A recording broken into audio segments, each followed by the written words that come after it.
Now, another outrageous attack on a nominee has come from Debbie Wasserman Schultz against the aforementioned lovely Tulsi Gabbard.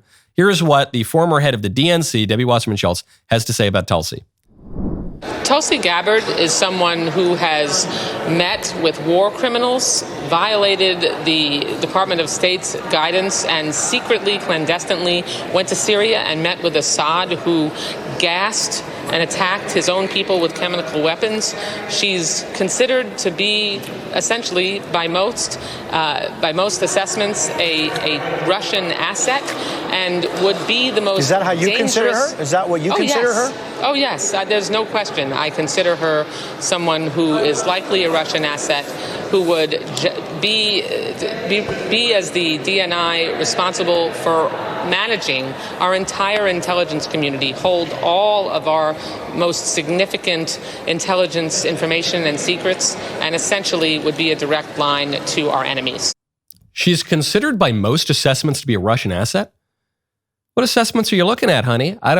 My assessment says she's not a Russian asset. Trump's assessment that she's not. Where does this idea that Tulsi Gabbard, former Democrat candidate for president, former Democrat congressman, who now is a Republican because the Democrats lost their minds, where does that come from, that she's a Russian asset? I'll tell you exactly where it comes from. It comes from Hillary Clinton. I'm not making any predictions, but I think they've got their eye on somebody who's currently in the Democratic primary and are grooming her to be the third-party candidate. She's the favorite of the Russians. They have a bunch of sites and bots and other ways of supporting her so far. Now, when asked if Clinton was referring to Congresswoman Tulsi Gabbard, Democrat of Hawaii, Clinton's spokesman said, quote, "If the nesting doll fits." If the nesting doll fits. So this was back in 2016. Hillary says, I'm sorry, in 2020, Hillary says that Tulsi Gabbard was a Russian asset. What was her evidence for this?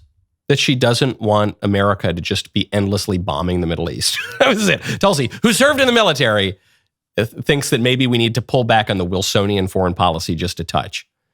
That's her argument. And the irony, of course, is this whole accusation comes from Hillary Clinton, and Hillary herself, Hillary and the Democrats themselves, colluded with the Russians in 2016 to come up with the Steele dossier that was actual Russian disinformation to try to undermine the Trump campaign.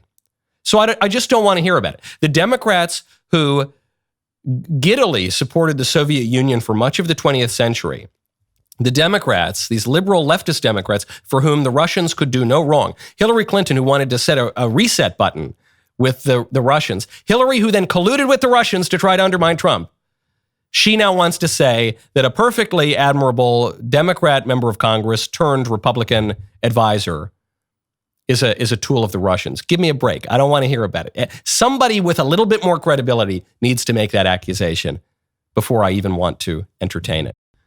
That was a great clip. Now, hey, hold up. Whoa, hey, stop it. Hey, don't go anywhere. Come on. What are you doing? Get out of here. Stay here. Ring the bell. See you next time.